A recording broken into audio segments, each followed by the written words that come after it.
Bom dia, boa tarde, boa noite. No caso para mim aqui é boa noite, porque aqui já são 7:30 da noite.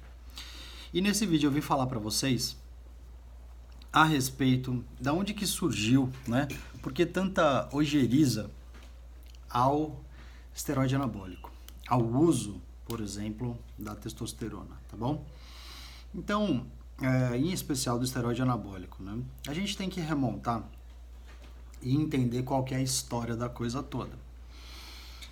Lá, 6.000 anos antes de Cristo, já se utilizavam ervas e já se utilizavam de substâncias, né? Comer o testículo dos bichos, dos bois, comer o pênis dos animais, como algum tipo de poder afrodisíaco ou poder de potência, né? Ou poder de força desses animais. Então, a história do uso de substâncias ergogênicas, né? O ergos genan, né? Que, ou seja, é uma substância que vai melhorar a performance, é muito mais antiga do que a própria história dos jogos, tá bom? Isso sempre foi feito. Muitos pesquisadores, né, observadores, viam que os galos que eram castrados perdiam parte da sua como é que chama aquele negócio? Não? Da crista, e perdiam interesse nas galinhas.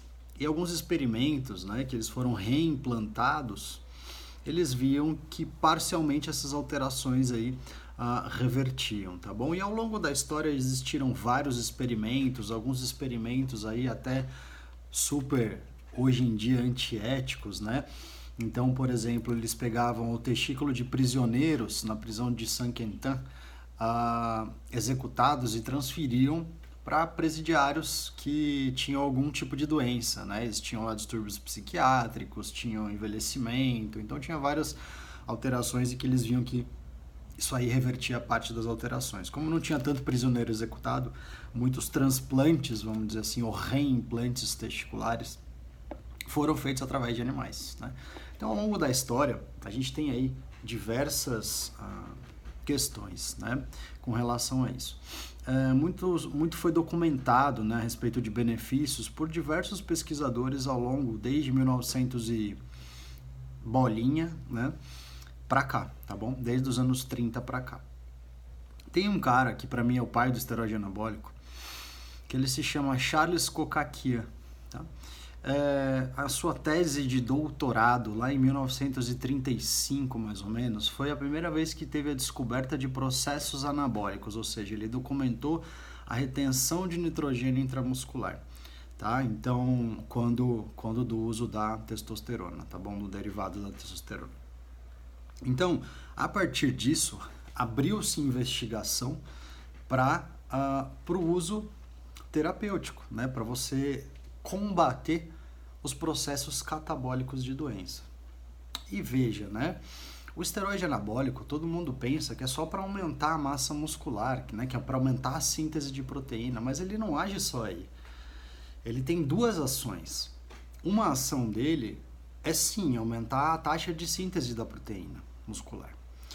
E a outra ação dele, ele age inibindo ou reduzindo a degradação proteica muscular. Então ele tem duas frentes de ação, onde o esteroide anabólico ele é muito mais um anticatabólico, ele muito mais inibe a quebra de proteína do que ele aumenta a síntese, né? Não é assim, você usou o esteroide anabólico vai aumentar muito a síntese de proteína, não é isso. Acontece se a gente tivesse uma torneira e um tanque, é como se eu abrisse mais a torneira no máximo e fechasse o ralo do tanque. Então, no balanço, né? Ou seja, você está aumentando a entrada, aumentando a síntese e diminuindo pra caramba, fechei o ralo, a saída. Então, no net, né, no balanço, você realmente ganha massa muscular. Mas não é só por conta do aumento de síntese, tá bom? É principalmente pela diminuição da degradação proteica muscular. Beleza. Em que doença crônica que isso acontece? Né? Em que praticamente em todas as doenças crônicas. Então, o Kokakia, né, ele propõe para diversos diagnósticos diferentes, né? Desde HIV, desde próprio envelhecimento, desde pós-cirúrgico, doenças hepáticas, alguns tipos de câncer, tuberculose, doenças outras infecto-contagiosas, basicamente com doenças que cursam com consumo corporal, tá? Uma medicação excelente para ser usada nisso, tá bom? Isso vem desde 1935, onde abriu-se a investigação para isso, tá? Então, para vocês terem ideia, o primeiro trabalho de oxandrolona para investigar terapeuticamente é de 1962, tá? E até hoje as pessoas ainda não sabem disso, né? Você vê o quanto tempo a informação demora para chegar. Bom, e existem muitos estudos, roda aí no YouTube aí para baixo, eu tenho o uso de esteroide anabólico em diversos processos de saúde, tá bom? Por exemplo, pós-cirúrgico, né?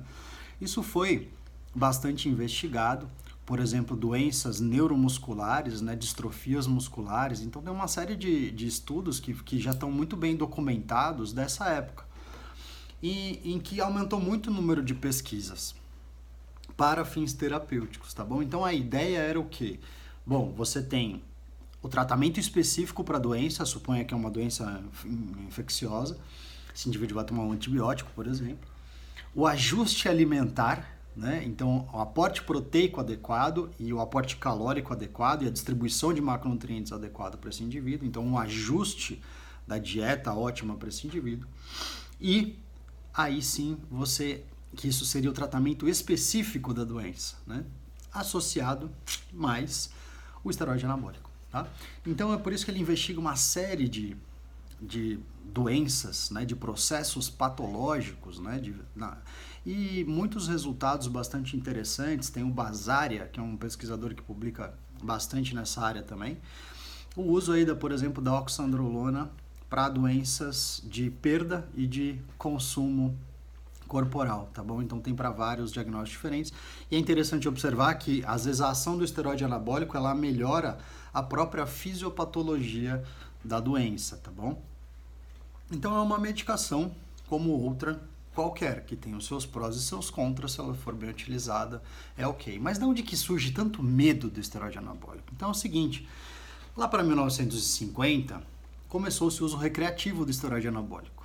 E aí, academias na Califórnia, né, fisiculturismo, e aí começou-se a aumentar bastante o uso de esteroide anabólico. Naquela época, eu acho que o que usava por mês, hoje as pessoas usam em menos de uma semana, tá? Mas enfim, começou-se esse grande spread, né, de uso. Até que anos 60, anos 70, 1974, o COI, que é o Comitê Olímpico Internacional, proíbe testosterona e derivados. Qualquer tipo de hormônio anabólico foi proibido para os Jogos Olímpicos, tá bom? Tido como doping, né? E aí, a partir disso, né, começa-se uma divulgação de que, olha, é desonesto você usar um esteroide anabólico, tá bom? Embora a parte clínica fosse evoluindo, muito bem, obrigado, tá? E aí já começou daí essa disparidade do uso, talvez não estético, não para performance esportiva, né? E aí, continuou.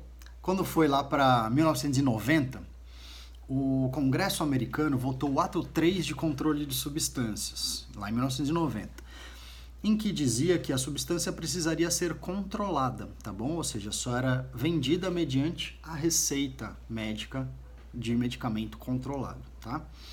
E em 1994, alguns anos depois, houve uma emenda que colocou isso como crime federal, você portar um esteroide anabólico sem a devida receita.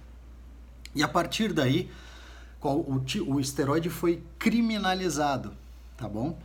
E claro, né, a partir daí de 1980 para cima, ou quando já era doping, alguns atletas foram pegos no doping. Por exemplo, um caso icônico que foi o Ben Johnson, né, jamaicano naturalizado canadense, ganhou do bicampeão da prova mais famosa dos Jogos Olímpicos, dos 100 metros rasos, né, que era na época o Carl Lewis, né?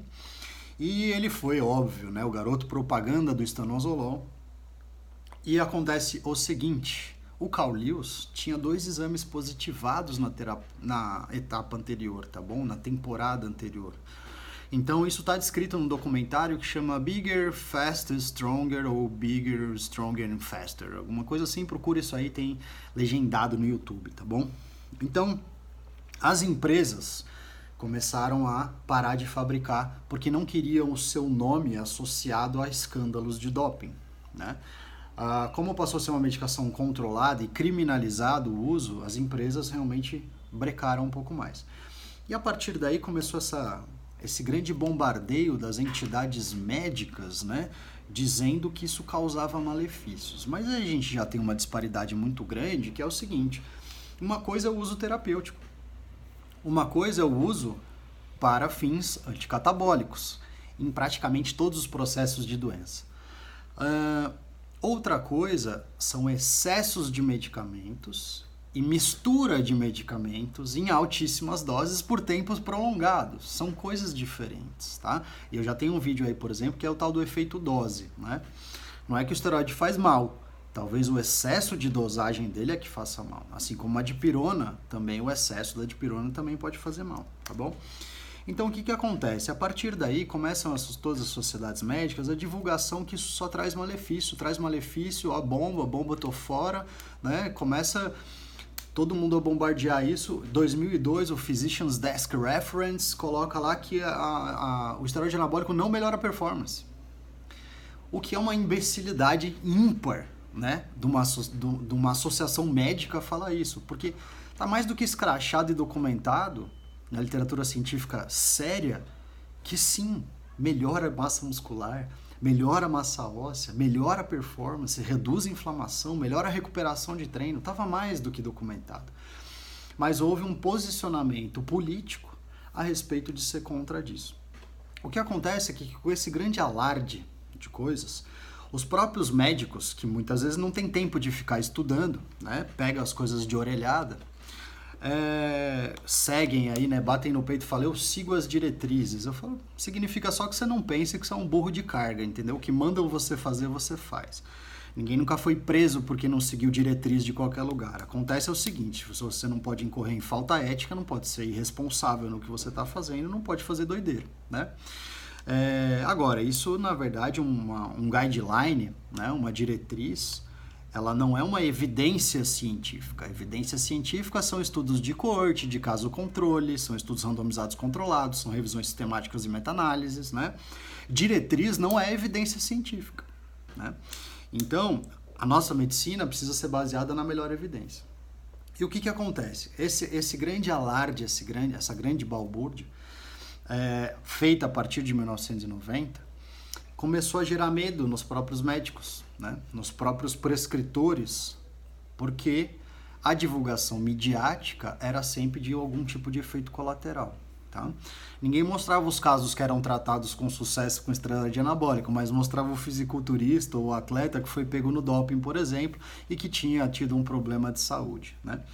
Bom, a partir daí começa, né, esse grande alarde, os próprios médicos começam a ficar com medo de usar por conta desses malefícios e a medicina acaba perdendo, né, essa medicação, tá? Então, lembrar também que em 1990, né, foi aí surgimento da rede mundial, né, da World Wide Web, né, o WWW. Então, o que acontece? Ao mesmo tempo que a fiscalização pegou pesado, com a substância tem que ser controlada, os escândalos de doping, as empresas parando de fabricar, e o surgimento da internet, o que aconteceu? O mercado paralelo explodiu, né? Então, a maioria das drogas que hoje são comercializadas pelo mercado paralelo começaram nessa época, né? Então, esse posicionamento favoreceu demais o aparecimento do mercado paralelo, que hoje realmente é o que a gente tem de mais perigoso, porque 30%, 40% das substâncias são adulteradas, né? Não se sabe o que está tomando, em que dose que está tomando, com contaminantes ou não contaminantes, tá bom? Então, veio daí o medo, né? Desde 1990, e as sociedades médicas continuam fazendo esse tipo de postura, e quem perde, na verdade, são os pacientes, né? A medicina deveria angariar de volta essa medicação no seu arsenal terapêutico por uma série de condições patológicas, né, que melhoraria bastante o consumo e a perda de peso em uma série de doenças, tá bom? Então, era só para dizer mais ou menos de onde vem esse medo e é isso. E a gente continua outros vídeos, tá bom? Tchau.